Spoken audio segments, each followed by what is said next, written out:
Good evening. My name is Matthew Ogden, and I would like to welcome all of you viewing this webcast tonight to our weekly broadcast on LaRouchePack.com. It's Friday, January 3rd, 2014.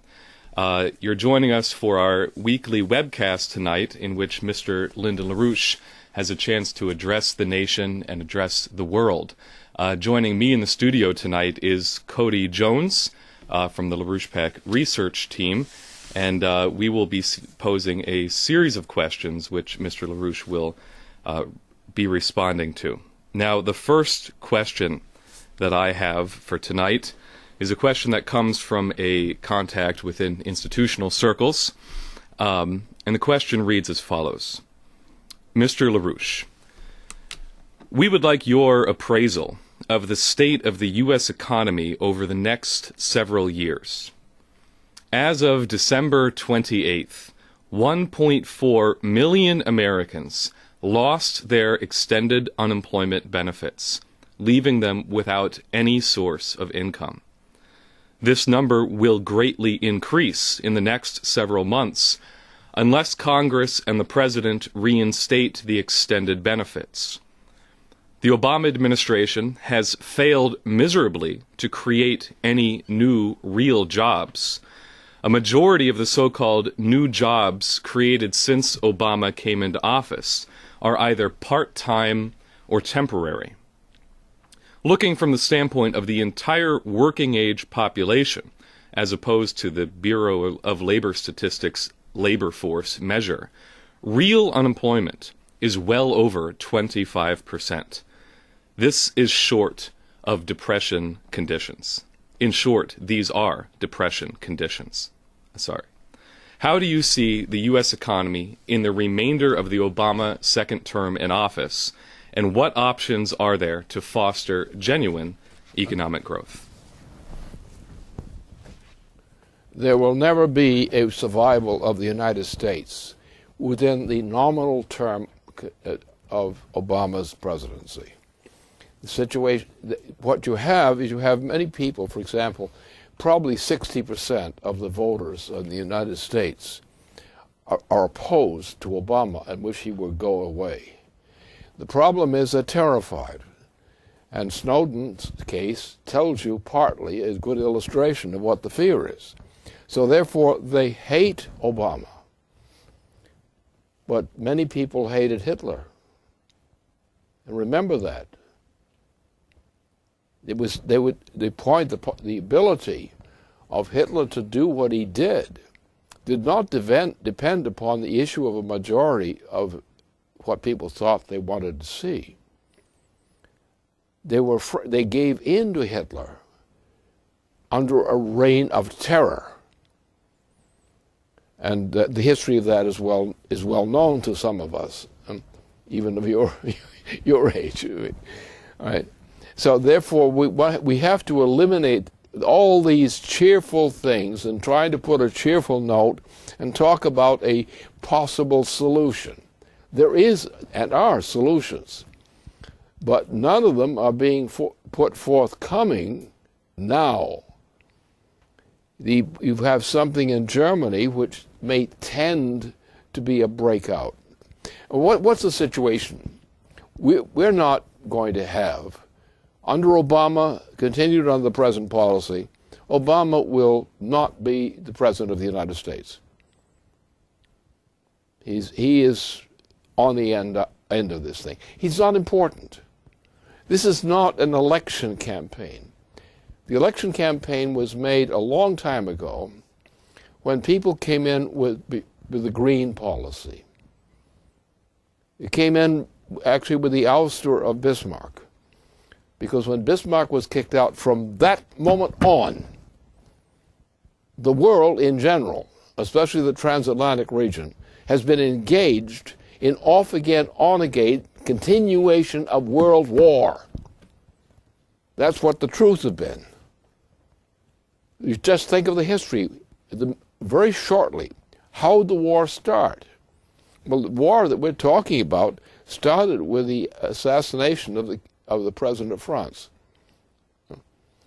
Then it came to another one. And then you had the war involving China, Japan, and so forth. It kept coming and coming and coming.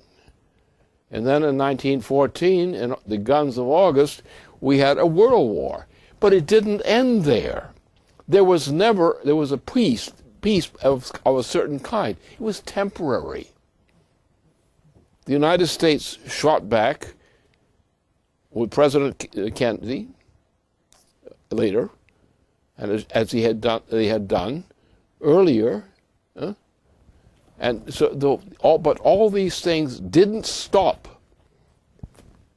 For example, Kennedy's success, boosted by Eleanor Roosevelt, actually turned the tide in a certain direction. When the tide began to turn, they killed him. They murdered him and tried to cover up the assassination. They did fairly successfully. What happened then? On the successful execution of President Kennedy, we had a war start in Indochina. For the first couple of years, it was considered a war. After that, it was called a drug orgy. And the drug orgy then took over the United States. And if you want to take from the time that Kennedy was assassinated, within that very period, since that time, the United States and its population has been degenerating intellectually and morally. And that's the present condition today. Now, this condition is leading to what? What's on the table now? Genocide. Possibly human extinction within a matter, or it could come in a matter of weeks now. It could come in a longer period of time. We're on the edge of a thermonuclear war. Now, a thermonuclear war is nothing to compare with what had happened in the earlier wars, World War I, World War II. These were minor events compared to what's about to happen right now. And it's being pushed. Look at the lineup. You have the transatlantic region. Now, the transatlantic region as a whole is now in a process of accelerated rates of degeneration. The United States is now economically, hopelessly, and socially degenerating. And the rate of degeneration is going to accelerate. Everything you thought was bad in recent experience is going to become much worse and very quickly. It could become, very, very quickly. Now, in the meantime, you've got a war lurking around. You have a lineup of powers. First of all, you have the transatlantic region. Is the concentration of one side of a world power. The core of that thing is the British Empire, the Anglo-Dutch Empire, headed up nominally by the Queen. The Queen's intention has been, as she has made public since the Copenhagen Institute, her intention has been to reduce the human population from 7 billion persons, which it had been approaching just recently, is now in a process of accelerated rate of decline. And in the case of the United States, in the case of most countries in Central Europe, Western and Central Europe, most countries, most of this world is accelerating, it's dying. Portugal, Spain, France is now in the process of collapsing, degenerating. It's going to southern Italy, the Greek population. The only part of the Western European or Western and Central European part which has an option in that region is Germany. And they're fussing around on that issue right now. Germany is disinclined or inclined to disengage itself from the rest of Western Europe, because the rest of Western Europe is dying, except for the Anglo-Dutch region, which ain't doing too good in terms of their economy there. All right, now you've got another part of the world. Let's call it the Eurasian part of the world. We have to call it Eurasian because it includes Russia and nations associated with it. and goes all the way to the Pacific Ocean. This is the Eurasian part of the world. The Eurasian part of the world, except for certain areas that we know about in the Near East and so forth, and from the Uyghurs and people like that, the entirety of this Eurasian region as an entirety, with the dominant forces in it, is actually on the way up. It has been increasing its technological power and capabilities. The moon landing. Now, we've discussed that here and in our own discussions in other places. The moon landing, the waste one, goes to the question of helium-3, thermonuclear fusion. And that means that suddenly we have a major power, China, which has a major capability, which is not merely a tickle of the type the United States did on the moon before. This is a really serious business. They set up an operation for an extended operation into space and for other kinds of things. And they are working on what had been known before as the helium-3 potential of the moon. If they exploit the helium-3 potential of the moon, suddenly China and nations cooperating with it are going to have a source of power available to them, which would be a revolution, a planetary revolution. Mankind, on that basis, mankind would get his feet out of the ditches of Earth itself. Because once you do that, once you go to a helium-3 operation, milking the sun regularly to get more helium-3, and using that, which is an equivalent of what we wanted to do here on Earth. If we do that, then you have a source for high speed, really high speed relative to anything we've done now, for moving around inside the area of the solar system we're close to, such as Mars. I mean, the area with Mars and so forth, that area becomes open to us. Then the natural tendency, the natural ability of mankind, is our potential, will now begin to take over, not just sitting on Earth and grunting and groaning about what's going on, but actually mankind not living out of Earth, but actually controlling things out of Earth, such as some of these asteroids. And we will use them. We'll not only defend ourselves against them, we'll use them. So therefore mankind will be moving off the surface of Earth, not in where he lives, though some of that may occur, but in terms of what mankind is able to reach and control and develop for the benefit of mankind. And also we'll begin to get more worried about building up the solar system. We'll begin to think about the long-term question of can we maintain the solar system, which has been in a long period of decline over the recent times. Mars was collapsed because the sun was running down. That's why it collapsed. The moon collapsed. It has been collapsing because the sun was running down.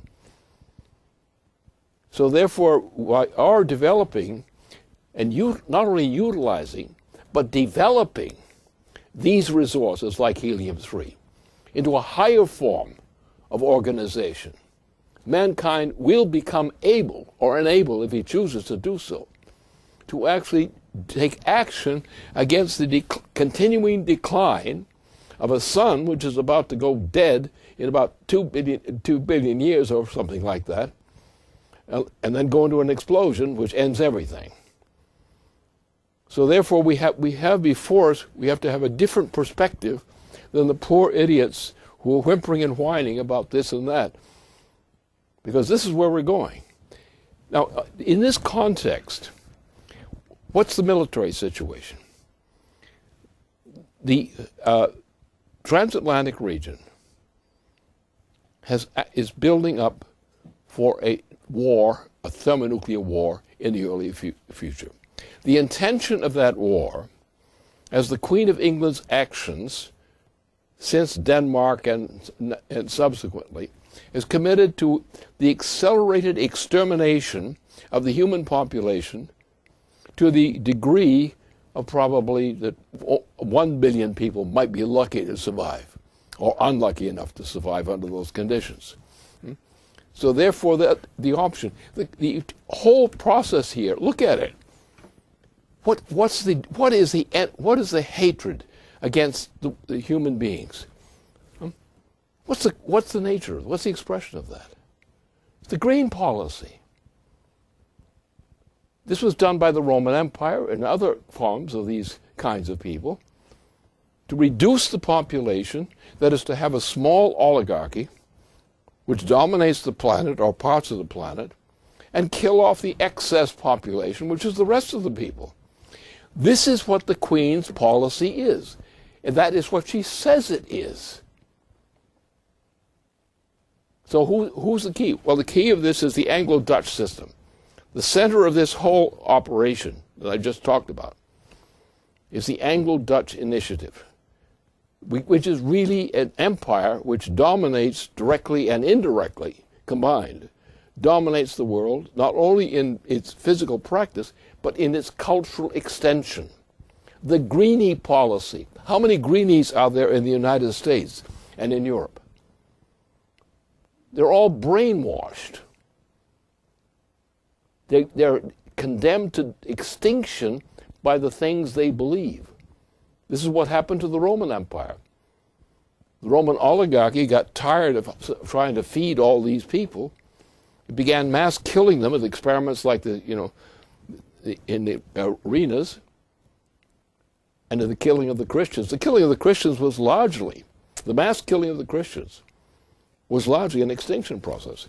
And then Rome as such collapsed. The Roman Empire collapsed upon itself. The remnants still exist. And the wealthy Romans picked up their property, the jewels and so forth, moved up to the northern part of the Adriatic, sat around there in the mud for a while, and then became known as Venetians. Well, this is the new meaning for Venetian blind. And we have a lot of people who are Venetian blinds in that sense. So this is what we're up against. We're up against a phenomenon which is not uncommon in human history, and that is in known human history. And the story of Prometheus as against Zeus is a real story. It's a true story, but it represents the typification of the kind of policy which we are faced with right now.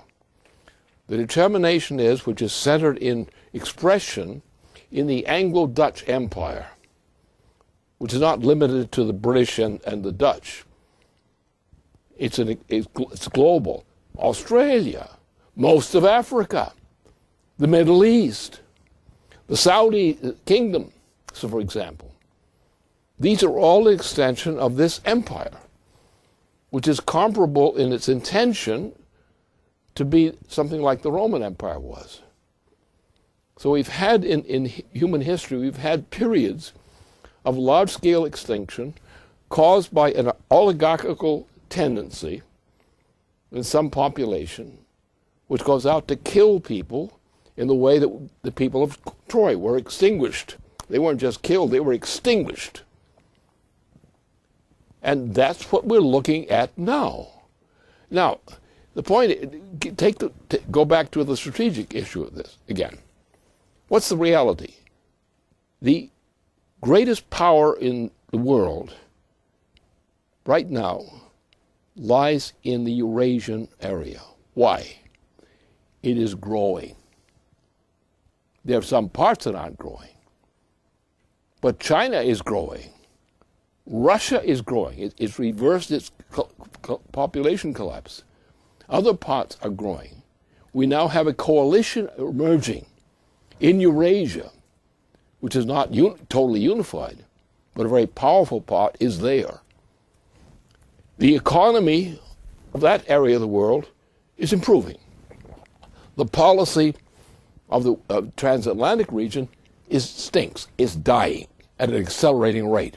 As you know now, after January 1st of this year, that the death rate in this United States is going to accelerate immediately, unless we stop it. That's the key part of the story. But part of the answer to the question that was posed to us is, if we don't have the guts to throw a crooked, evil president out of office to save the United States, that's the problem. Forget all this thing about the coming several years, how things are going to work out. They're not going to be several years unless we change things. Now we have, as I say, about 60% of the eligible voters in the United States have a rather strong and increasing inkling toward having this guy go away in the very near future. That's their desire. But along at the same time that this development is occurring, what you have is the process in which the enemy, which includes our president, who's the enemy of the people of the United States, his policies are the enemy of the survival of the United States. Look at his frauds. Look at his frauds on his health care fraud. He's literally killing people en masse, and they're sitting there whining, but not say, well, we have to work with this. We have to live with this guy. And the others are saying, I hate him. And some are saying, let's get rid of him. So that's what the situation is. This is the reality. The idea of trying to explain things by some little explanation and some source that tells you this fact and that fact, this is nonsense. We're talking with a process which has been long known in the human species, in the human populations, have been engaging in these kinds of things with an oligarchical movement, killing off those who are of lesser power. And that's what's happening again. The Queen has made it plain. Her intention, and she's written it, and her husband has written it, others have written it. The Greenie movement entirely is part of that. Every Greenie that exists pushing the green policy is actually an enemy of the human species in just exactly that way. And why are we suffering in the United States? The green policy killed us. The Greenie policy is what poisoned the United States. The people of the United States, as they're born, are becoming dumber and dumber and dumber and worse than dumber, generation by generation. We call them successive degenerations. Their education stinks. The education in the schools today in the United States virtually does not exist. There's a certain kind of show, manipulation, and cheap old show. But brain change, development, mind development, no, it doesn't exist. It's getting worse and worse and worse. And together with that degeneration of our young people in California, for example, with their thumb game, they're insane. They're not just dumb, they are dumb, but their dumbness takes the quality of insanity with this thumb and related business. The education system, which produces this thumb on thumb, is a part of the degeneration. So therefore the problem is, what do we do practically? That's the question. Take all these considerations, which I've summarized. What do we do practically? We've got to reverse the education policy. We've got to reverse the green policy. We've got to eliminate the green policy. Without eliminating the green policy, the United States can't exist. And most of Europe can't exist. Whole nations of Europe are about to disintegrate, disappear from the map. And how can you stop it? Well, you have one factor. We have a factor in the Eurasian region, including Russia, China, and so forth. A number of powerful nations who are coming together and forming an aggregation, not as an empire, but as a coalition. Their intention is growth. Their intention is typified by what China did in landing on the moon. And when you look a little closer at what is included in the features of that landing, you see here's a nation which has picked up on something as a mission which could be the salvation of the United States if we would join in it. There is no good reason for a war at this time in the world. No good reason. If you think the power, the thermonuclear and related power, which would be assembled for a war of nearly most of the world, when you think in terms of the thermonuclear and related capabilities of military forces, of the opposing forces from the transatlantic and the Eurasian area, the possibility of extinction of the human species is sitting right before us. The problem here is, what's the problem? We have people who are like the poor guys, who didn't have the authority. They know they were being, as they say, screwed, and worse and worse and worse. They know they're losing their jobs, they're losing their health care, they're losing their education, they're losing their relations with everybody. They're being destroyed. They know it, and they hate it more and more. But what are they doing to act, to free themselves of that problem? And that's what's lacking. Now, what happens is, what's a typical person say? That knows this, that hates these guys increasingly, but doesn't really act effectively in any ways. What's the problem? Well, I know you're right, but I'm not going to say anything about it. I'm not going to do anything about it, because I've got to take care of myself, my opportunities, my family, and so forth. Therefore, I'm not going to resist. I'm going to protest.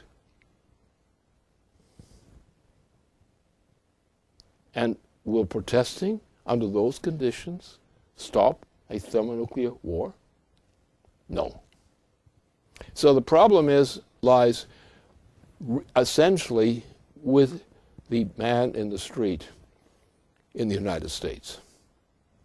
Because if the United States were to throw this bum, this so-called president, out of office, there would be a change in the ability of the typical citizen to begin to act to force a change in policy. Now, the typical citizen does not want to have a part of a thermonuclear war. No? But what he's going to say is, I hope it doesn't happen. But this has to be made not to happen. And this requires that the people have... I know these American people. I'm very familiar with them over a longer period of time than most of you. And I know them. They have these feelings. A typical American tends to have generally a good tendency somewhere in them about what they think the future should be. They think in terms of, coming generations. They think that their children should somehow be better off, or at least more secure, have opportunities. And they know all this. And they hate it because they're accepting that being taken away from them. And from that comes the question of the ability of a small crew of dirty, evil thugs who seized, as was happened, right after Kennedy's, after the president's death. People caved in.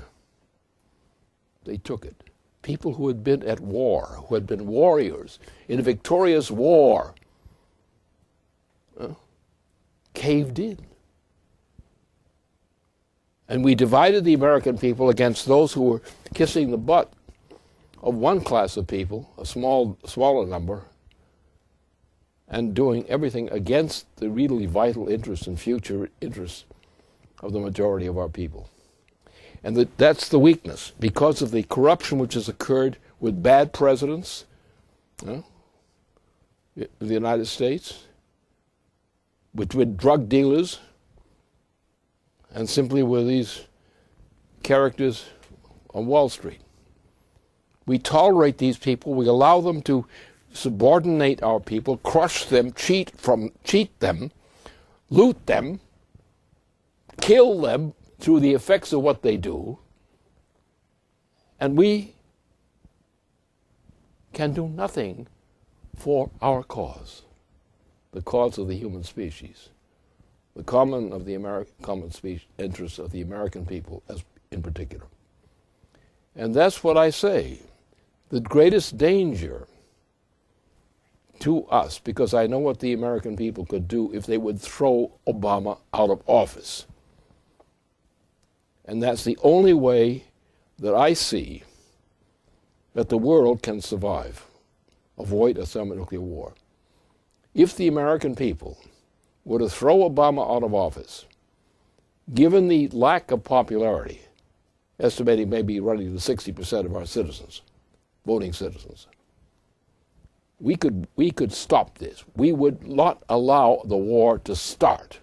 And if the United States would not start the war, it couldn't be pulled off. And that, I think, is the only reality to think about on this issue.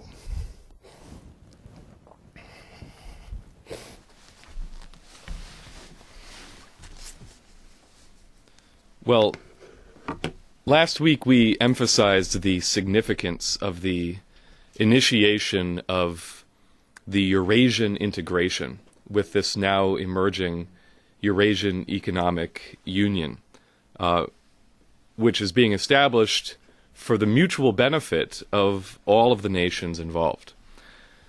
But since our webcast last Friday, there's been an explosion, literally, of terror attacks against Russia on Russian soil. Most especially, as people very well know, there were 2 fatal suicide bombings within the span of 2 days in Volgograd, which is formerly known as Stalingrad, which killed over 30 people and wounded around 100. And since then, many people have recalled the implicit threats that Saudi intelligence head Prince Bandar made to Putin over the summer, in which Bandar attempted to extort Putin into a compromise over Syria in exchange for a mafia boss-style guarantee for protection of the Sochi Olympics against Chechen terrorism. And of course, Putin refused to be strong-armed by Bandar. But immediately after these bombings, the Russian Foreign Ministry issued a statement saying, "We shall not retreat, but continue our tough and consistent battle with a crafty enemy who knows no borders and can only be stopped by joint efforts." The criminal attacks in Volgograd, like the terrorist attacks in the USA, as in Syria, Iraq, Libya, Afghanistan, Nigeria, and other countries, are organized on the same model and inspired from the same quarters. And additionally, Kirill Benediktov, who's a regular columnist for Izvestia and an editor of the Terra America publication, who has interviewed you, identified Saudi Arabia by name and stated that what we're seeing with these attacks is a, quote, Wahhabite fifth column that's being deployed to stabilize Russia. Now, I'd like to point out, these attacks are obviously coming in a much broader context. In the United States, you have had a very concerted effort now underway to force the declassification of the 28 pages of the 9/11 Joint Inquiry Report that reportedly prove direct Saudi involvement in financing and supporting the 9/11 attacks against the United States. And in China, we're seeing, as you referenced earlier, a rise in Saudi-supported Uyghur terror attacks against directly the Xi Jinping government, including a direct attack in Tiananmen Square right before the third plenum. So you can see that actually all 3 of these countries, Russia, China, and the United States, have actually been victims of the same irregular warfare operation. coming from the exact same sources. And there are several individuals now speaking out on this, saying that we must work together against a common threat, including a congressman today from New York, Michael Grimm, who's the co-chair of the Russia caucus, who warns that any failure by the United States to cooperate with Putin in this regard could lead to a new Benghazi on Russian soil. And you also have a major article today in Italy's Il Giornale newspaper making a similar point, called "The Twin Towers Are in Moscow." Now, really what I want to do with this question is put something on the record, and then ask you to elaborate on it. I would point people's attention to a television program that you, Mr. LaRouche, produced in 1999, 15 years ago now, called Storm Over Asia.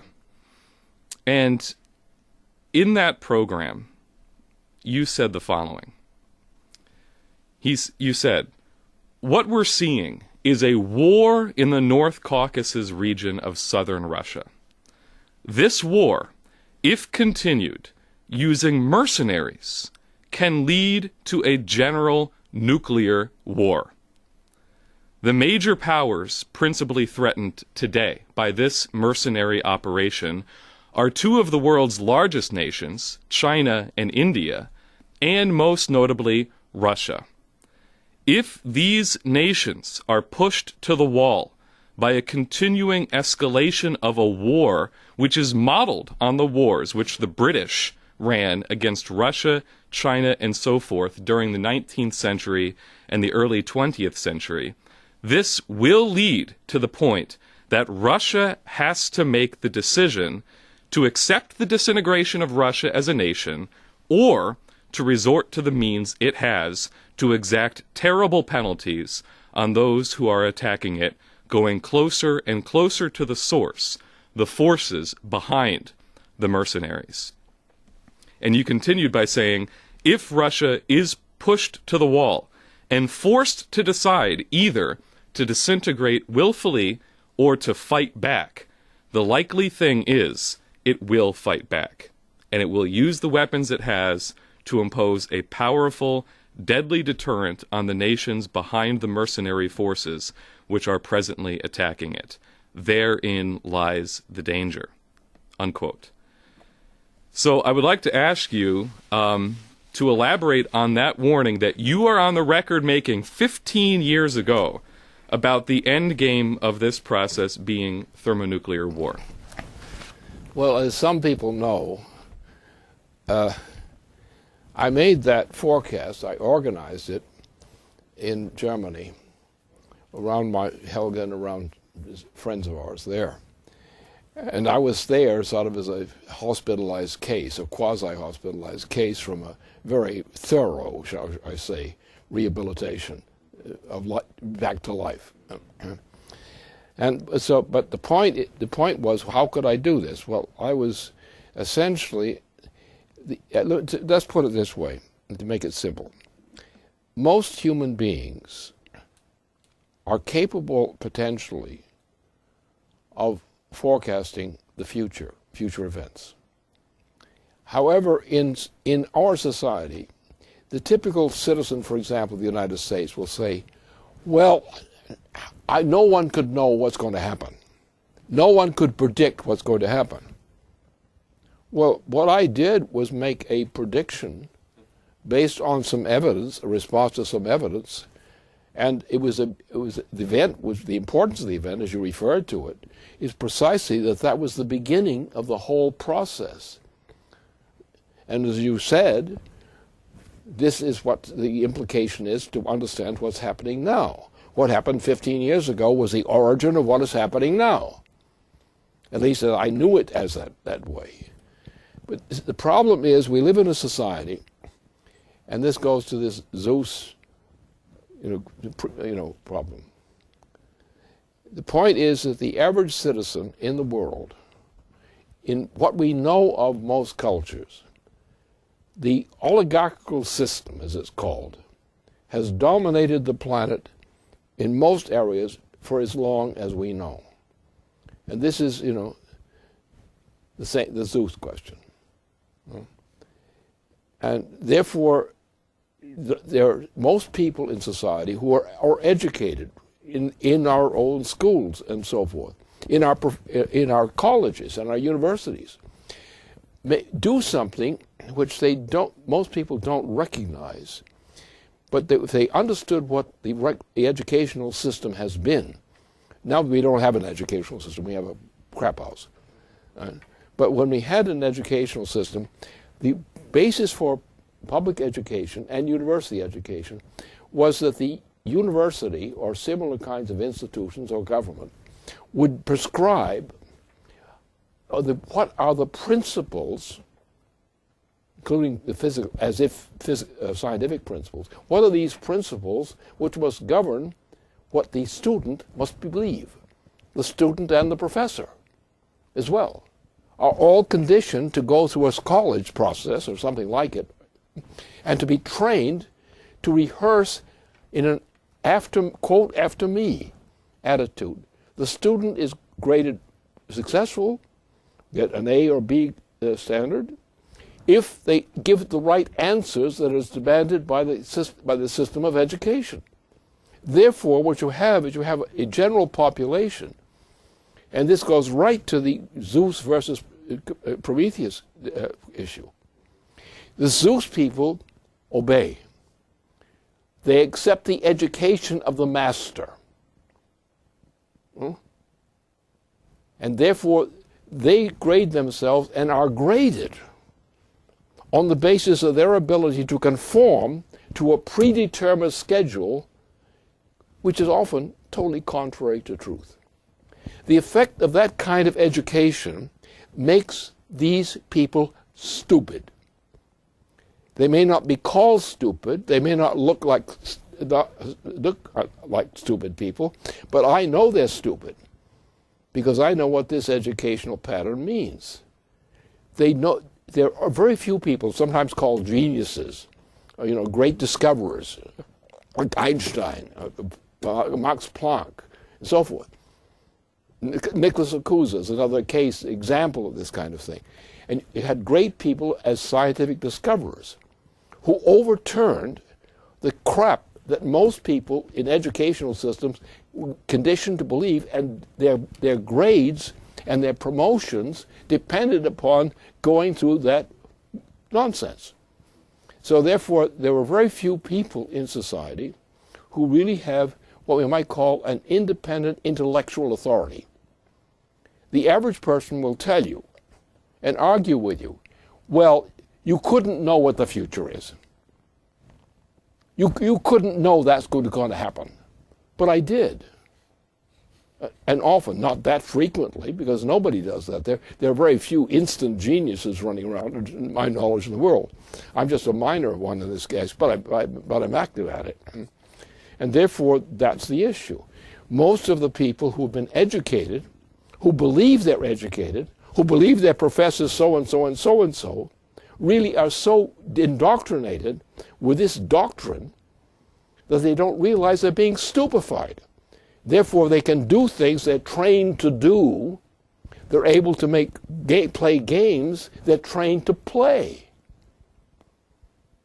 And therefore, they play the games they're trained to play, whether it's football, baseball, or mathematics. And thus, that's the problem.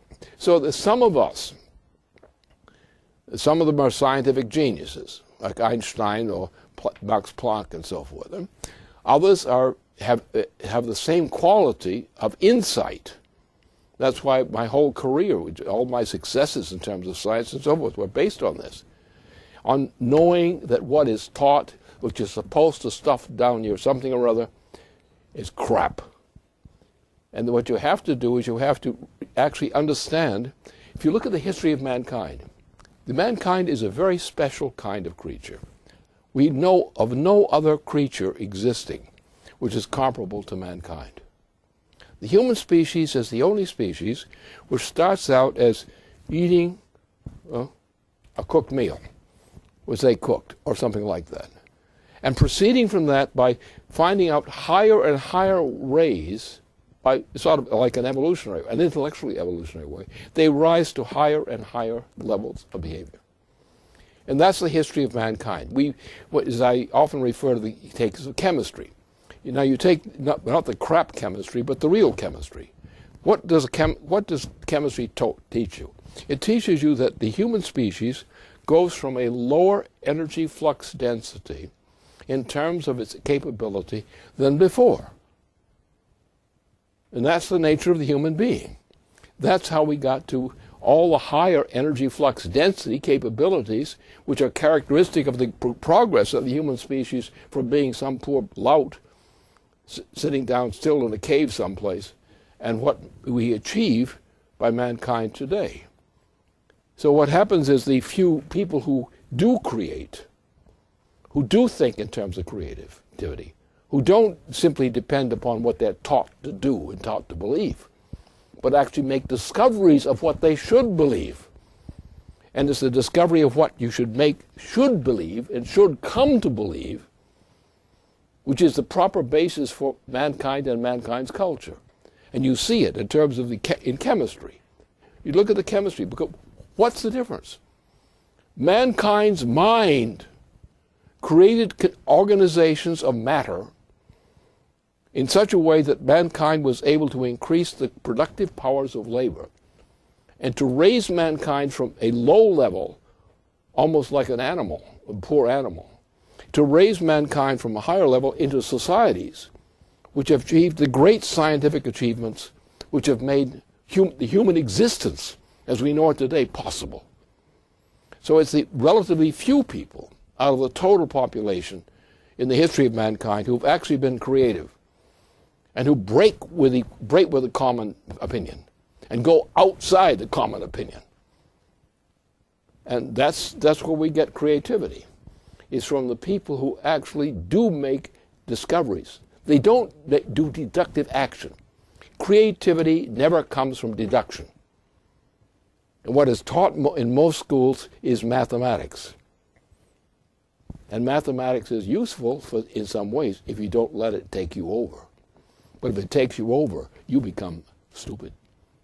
And this is what the problem is. We have a population which is victimized by a culture, a dictated culture, a pre-shaped culture, which suppresses the ability, the unique ability of the human specimen to actually make discoveries, like the small or large degree of scientific discoveries, where you actually make a discovery of a principle. You don't deduce something. You actually realize there's something missing in your way you think about society. And you realize that something missing is available for you. And you're attracted to it. And you make a discovery. And that's how mankind advances. The problem is the process of brainwashing, which is what is happening in the school systems today, and the universities as well. They become worse and worse now. Therefore, the people become more and more stupid, that is, less capable even of understanding the experience that their parents and grandparents had had, respectively. That's what's happened. So our problem is we have to recognize that that is the problem. And you have to count on leaders who actually have a truly creative output, the ability to discover what the future is. As like making any principle of science and discovery, same thing. The practical man is a useless man when it comes to actually defending the requirements of progress. The practical man is useful only to the extent that he's able to adapt to what he already is capable of doing or being trained to do. The creative person goes beyond learning. The creative person creates. And therefore, since we have to deal with the fact that we have this problem in society, we have a limited proportion of the population which is actually able to get free of this whole training program, this preconditioning program sort of thing, and actually rely upon the yearning to discover the truth, the thing that carried man from the caves into his greatest scientific achievements. And that's the issue. That has to be our policy. Our policy is to understand this problem and to get people who have creativity, or who are at least able to respond to the stimulus of creativity, and bring them on as the inspirers of much of the rest of the population. Because most of the rest of the population is not capable of, on their own account, of doing what is needed. But they will respond to something which is presented to them once they have discovered it, because somebody helped them discover it. And what we have to do is don't try to capitulate to the opinions of people out there. Their opinions are already making prisoners of them, and prisoners of a terrible type. Therefore, you have to have the people who lead, who are leaders, who are discoverers, and turn them loose and educate and inform the rest of the population. Just like when we used to have jobs, good jobs, in manufacturing, for example, or scientific-related kinds of jobs. The point is, you go into a job, say at a factory, a high-grade factory, where technology is there, and you have a few people in there who are the drivers of that factory or that operation. And those few people become the leaders, the true leaders of the actual scientific leaders. So it's their scientific role in conveying scientific progress to the people who are employed in this factory, like a GE factory or something like that. And so you have people who are skilled, who want to be skilled, who are responsive to education, responsive to the experience of education, who are led by a few people who actually are capable of opening up their minds of these people to a discovery. They can't make the discovery themselves. They cannot generate it themselves, but they can be led to making the discovery. And what you need is leadership, which inspires the average human being in our society to actually begin to learn what they can learn from those who are actually making these creative contributions to what man's scientific capabilities and related capabilities must be. And that's the only way I think you can actually make a practical indication of how we might be able to save humanity.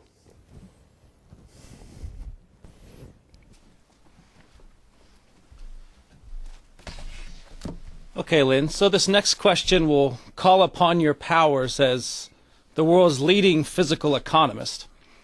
And it pertains to something you mentioned earlier, which is the mining of the moon of helium-3. Now, as Harrison Schmitt, who was an astronaut on Apollo 17, recently said, the Chinese have made no secret of the fact that part of their intention of going to the moon is for the mining of helium-3. And the father of the Chinese space program himself has said that that is part of the intention, along with a broader idea of industrializing the moon. Now, the question that this often raises is, well, what is the value of going to the moon for helium-3? If you look at it now, really one of the only uses for helium-3, which is it is a useful use, is for enhancing MRI imaging for lung scans. But beyond that, it's still a potential energy source, but the technology doesn't yet exist. And of course, there's plenty of energy sources, many would say. So what really is the value of putting all this effort, all this money, all this what have you, into sending something to the moon to mine it for this helium-3? So how do you, as a physical economist, as someone with insight into what really the true nature of man is, understand this idea of value, and how should we understand the value of the current landing on the moon on behalf of the Chinese? Well, the simplest evidence to give an answer to what you said is the issue of what happened to thermonuclear fusion in the early part of the 1970s and beyond. What happened? We have never actually moved to install that technology. We've had preliminary approaches toward the outskirts of that effort. But we never did it. Why didn't we do it? Because it wasn't allowed. Because the green policy had dominated. And everything has been done to destroy the creative powers of mankind in respect to physical science, and even to medicine, as you know right now. Right? So the policy is to kill people, to lower the numbers of people, and maybe even by accident extinguish the whole human species. That's what's on. The Queen of England has led with her policy, which went on since the Copenhagen Offense, openly stating the intention to reduce the human population from about 7 billion people to less than 1, which has now become her explicit intention and that of her husband, and also the whole Anglo-Dutch leadership crowd of the oligarch crowd. They've always been in that direction. So therefore, you have to say, what's the problem? You've got to resist and break the power of these guys.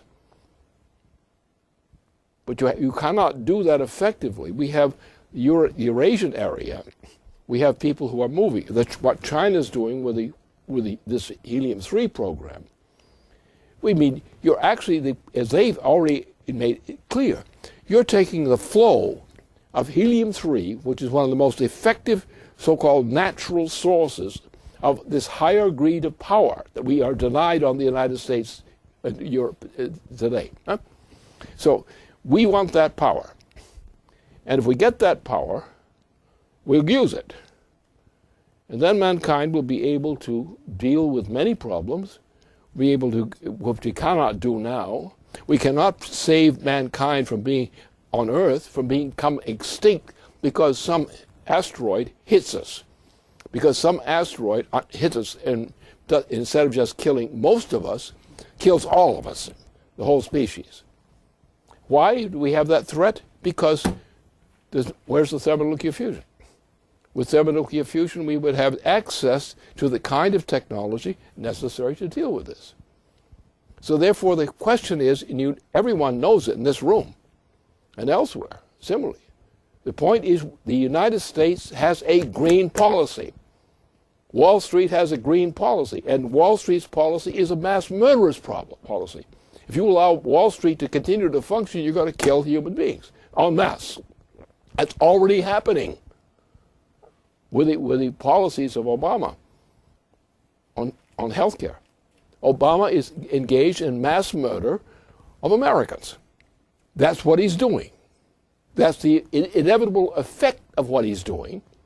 Therefore, he or his accomplices are intending to do that. And they even talk about it, about the kill ratio. So therefore, that's the problem. And you have to look at things in that way. That mankind, yes, we have problems. The sun is running down. And the estimates are that, within about 2 million years or a billion years, the sun will one day twinkle, twinkle, down, down, down, and boop, blow up, and the whole solar system disappears. So therefore, the issue is, are we capable, and man should be capable, of moving in a way where we reverse this? And what do? With helium-3? Well, helium-3 is something produced by the sun. Now, by using something that's produced by the sun, how are we going to actually gain on against the problem of the threatened long-term decline of the sun? We have to use helium-3 and other modalities of relevance. We use these things to reverse the decline within the solar system. We have to do some engineering on improving the life expectancy of the sun. That's an example of it. And you have to get the idea of doing that. And this case, what China has demonstrated by making a very clear policy on this thermonuclear fusion. And that shows us what's wrong. That China came up with the right answer. And what's the United States school system doing lately?